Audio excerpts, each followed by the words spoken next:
Dans cette vidéo, on va voir comment tu peux devenir infiniment meilleur en mathématiques. Et ça va être très facile, on va s'inspirer des jeux vidéo. Le point, c'est que quand tu as quelqu'un qui est en train de jouer aux jeux vidéo, quand toi-même tu es en train de jouer aux jeux vidéo ou de faire une activité qui vraiment te stimule, te paraît intéressante, t'amuse, machin, machin, t'es pas en train de te poser la question, oulala, ça fait 4 heures, je commence à fatiguer, je vais arrêter. Ton petit cousin qui a 4 ans et qui est addict à Fortnite, il n'y a jamais un moment où il commence à dire, oulala, je commence à fatiguer, je vais aller me coucher. Tu as vécu plein de moments où tu commences à jouer aux jeux vidéo à 16 heures, tu finis à 1 heure du matin et t'es pas du tout dans l'idée que ça te saoule, t'es encore plus intéressé par le jeu, quoi. Et ça, tu peux le créer pour n'importe quelle activité. N'importe quelle activité, par exemple les mathématiques, tu peux faire en sorte que ce soit quelque chose qui t'amuse au point que tu comptes pas les heures que tu passes dessus, que, un peu comme dans les jeux vidéo, tu passes pas juste le temps où tu joues aux jeux vidéo à y penser, mais quand tu es chez toi, quand tu es sous ta douche, tu penses aux jeux vidéo, quand tu es en train de te coucher, quand tu essaies de t'endormir, tu repenses aux actions que tu as fait aujourd'hui. Quand tu es sur ton téléphone, tu regardes sur YouTube des tutoriels pour devenir meilleur. Quand tu cherches à avoir des amis, tu cherches à avoir des amis qui jouent le même jeu vidéo. Tu peux recréer tout ça pour n'importe quel domaine, en particulier les mathématiques. Il y a une différence énorme entre celui qui, si je reprends l'exemple des jeux vidéo, qui commence à jouer à un jeu vidéo mais qui va tranquille, qui joue une fois par jour mais en détente, et celui qui pour le coup est habité par les jeux vidéo, qui joue tous les jours, qui est complètement accro, qui pense qu'à ça, qui avant de se coucher revoit ses actions et qui regarde des tutoriels YouTube. Il y a une différence qui est énorme. Il y a une différence qui est énorme. Et les jeux vidéo, ils sont aussi stimulants, non pas parce que dans l'absolu, un jeu vidéo c'est mieux que faire des mathématiques, mais parce que tu as certains phénomènes qui sont décourageants en mathématiques.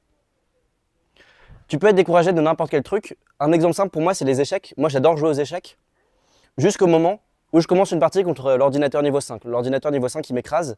Et à chaque fois, je commence une partie contre lui en me disant, ok, cette fois, on va essayer de le battre. On garde la motivation, même s'il nous bat 9 fois, on va essayer de le battre la 10e fois. Je joue quelques coups, il m'écrase. Je recommence la partie, je joue quelques coups, il m'écrase. Et c'est impossible de trouver la motivation. Enfin, il y a un truc infiniment décourageant dans l'idée qu'il y a quelque chose qui est hors de portée, qu'il y a un obstacle qui est infranchissable. Et ce truc-là, il n'est pas dans les jeux vidéo parce que les jeux vidéo sont bien faits. Quand tu joues sur n'importe quel site pour jouer aux échecs, au bout de quelques parties, il a compris quel était ton niveau et il te fait jouer contre des gens qui ont le même niveau que toi. Quand tu fais des problèmes, il te met les mêmes problèmes que toi. Dans n'importe quel jeu, il y a un phénomène comme ça où tu joues contre des gens, où tu parcours des paliers qui sont accessibles, qui sont à ta portée, mais un petit peu compliqués. Il y a la même chose avec Candy Crush. Candy Crush, quand tu fais des parties et que tu as un score qui est trop bon, il te met des niveaux qui sont un peu plus difficiles. Et quand tu as des niveaux qui sont trop difficiles, ça fait 10 parties que tu perds. Là, il fait en sorte que ce soit un peu plus facile pour toi. Parce qu'on aime bien avoir cette sensation-là de c'était compliqué, mais j'ai réussi. On aime bien avoir des trucs qui sont pile à notre portée, et en mathématiques, c'est pas le cas. Quand tu es en mathématiques, le prof il s'en fiche si tu n'as pas compris la première phrase, il passe à la deuxième, il s'en fiche si tu l'as pas compris, il passe à la troisième. Il s'en fiche si tu n'as pas compris les 6 premiers mois du cours, il s'en fiche si tu n'as que des 5 sur 10. Il continue avec le même programme. C'est les mêmes examens pour tout le monde, chaque année, c'est comme ça. Et donc en mathématiques, c'est décourageant parce que tu n'as pas ce phénomène-là où les choses sont à ta portée. C'est décourageant les mathématiques, mais si tu peux faire en sorte d'avoir cette énergie infinie que tu as dans les autres trucs, tu peux la transférer aux mathématiques. Tu as une énergie qui est infinie en toi, que tu peux transférer à n'importe quel domaine.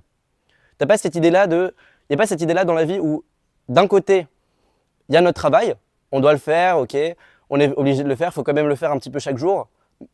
Et d'un autre côté, il y a ce qui est amusant, ça pour le coup, il ne faut pas trop en faire. Tu peux faire en sorte que tu deviennes addict à n'importe quel truc, tu peux faire en sorte que n'importe quel sujet dans ta vie te devienne aussi happant que le fait de jouer aux jeux vidéo, jouer aux échecs et t'y penses à chaque jour, tu penses chaque jour à tes parties, tu peux faire ça pour n'importe quel domaine. C'est un peu comme un autre exemple que je vais prendre, c'est tu as déjà vécu ce moment-là où avec ton groupe d'amis ou alors avec ta famille, vous avez décidé de commencer un nouveau truc. Vous êtes tous mis d'accord ensemble pour commencer une nouvelle activité. Peut-être que vous êtes tous mis d'accord pour commencer tel livre, ou vous êtes tous mis d'accord sur le fait d'aller courir le samedi prochain.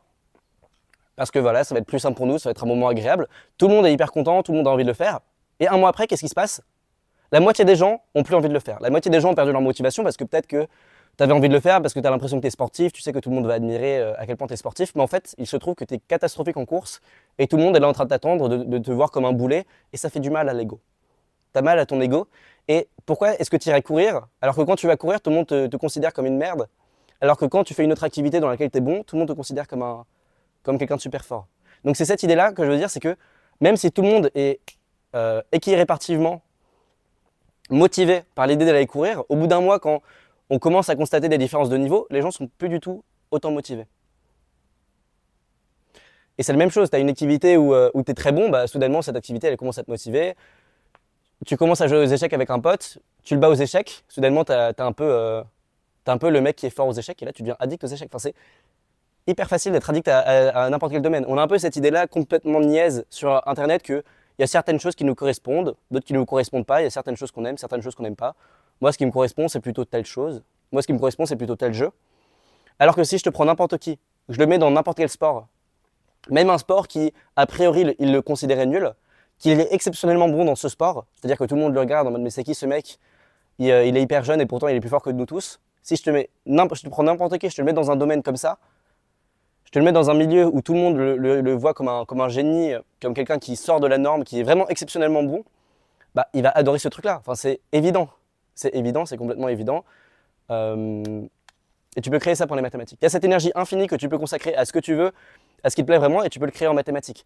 Tu vois, exactement comme avec ta famille, comme quand avec ta famille vous décidez d'aller courir et au bout d'un mois, la moitié des gens ont perdu la motivation parce qu'ils n'étaient pas si bons en course. C'est la même chose avec les mathématiques, mais encore plus fort. Parce que les mathématiques, il y a un énorme obstacle à l'entrée, si tu veux. Comprendre un énoncé en mathématiques, c'est dur, parce qu'il y a une énorme différence entre deux personnes qui entrent en cours. Le premier entre en cours en se disant « Ok, ce cours-là, je vais tout comprendre comme c'est à mon habitude, parce que moi, j'ai l'habitude de tout comprendre en mathématiques, c'est comme ça, je suis intelligent, je suis plus intelligent que les autres. » Et l'autre qui va venir en cours en se disant « Ouh là là, c'est quoi ce truc-là? Qu'est-ce que le prof nous fait? C'est beaucoup trop dur. On est d'accord, hein, c'est beaucoup trop dur, et va arrêter de travailler. » Enfin, la deuxième personne va mettre tellement plus de temps à appréhender le concept que la première personne qui est entrée dans le cours en se disant « Les mathématiques, c'est facile pour moi. » Donc, tu as cet énorme clivage qui se crée entre deux parties de la population, quoi. Les gens qui considèrent que les maths c'est facile pour eux et les gens qui considèrent que c'est impossible. Et voilà, exactement comme dans ta famille, la moitié des gens ont abandonné l'idée d'aller courir, dans l'humanité, 99% de gens ont abandonné les mathématiques. C'est trop dur pour eux. Scolairement, ils vont faire quelque chose d'autre. De toute façon, les mathématiques, on s'en fiche. Tu as ce truc-là. Et ensuite, tu as 0,9% des gens qui sont OK, qui sont passables en mathématiques, qui travaillent un petit peu, qui font ce qu'il y a à faire, et voilà. Et ensuite, tu as 0,1% des gens qui planent.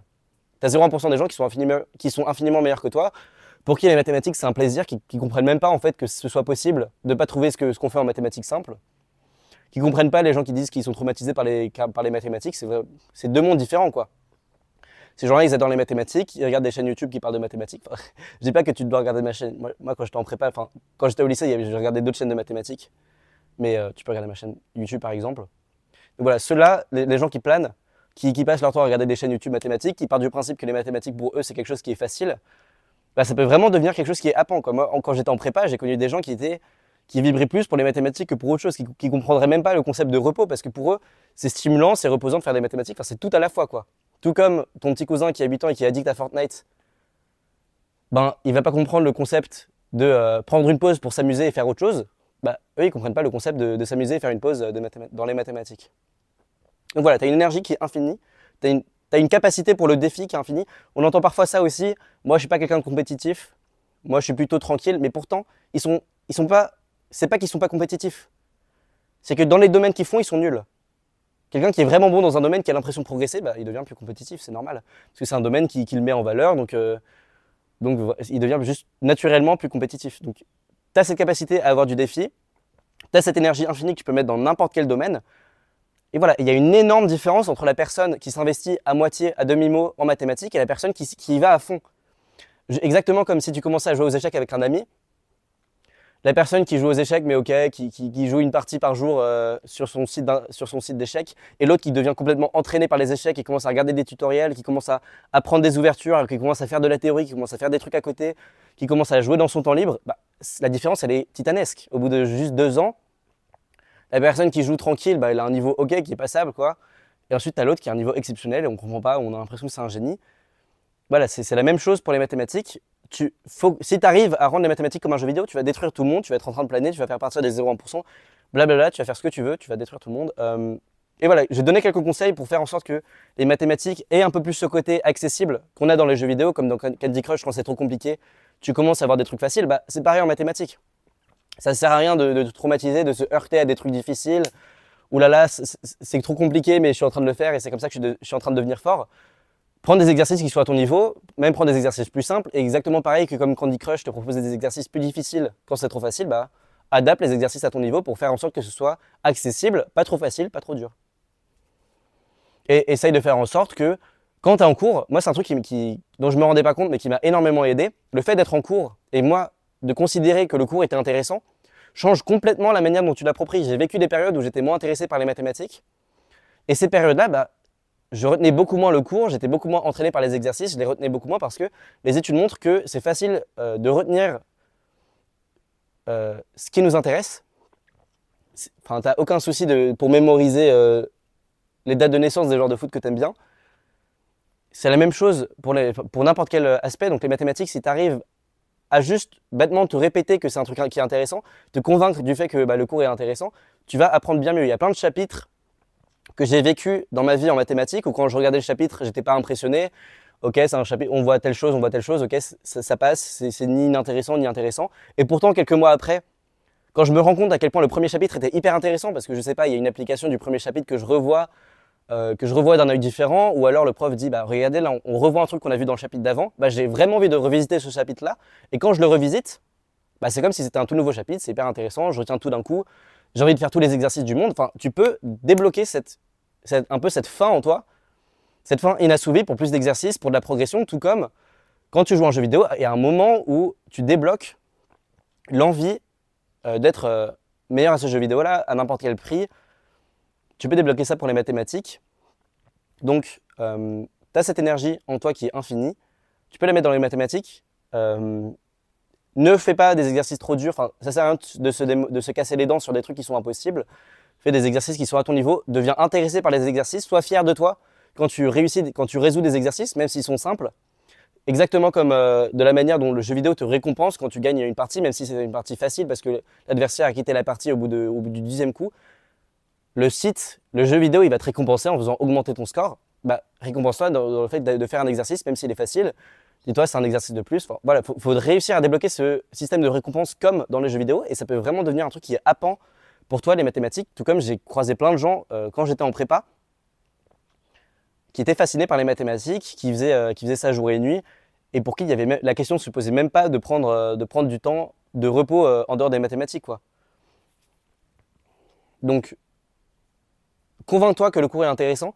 Même tout bêtement, quand tu es en cours, te dire « Ah bah c'est pas mal parce que ce truc-là me permet de voir ça », enfin te forcer à voir ce qui est intéressant, voir ce qui est amusant dans le cours de mathématiques va faire que tu vas être plus intéressé, que tu vas avoir plus envie de faire des exercices. Voilà, ça va débloquer cette avalanche de conséquences. Tu en es capable, tu as une énergie infinie, tu as un esprit de compétitivité incroyable, tu as l'intelligence qu'il faut pour faire des mathématiques. Il faut juste débloquer ce truc-là de « Ah bah pour moi les mathématiques c'est amusant », il faut débloquer ce truc-là de « Pour moi les mathématiques c'est facile ».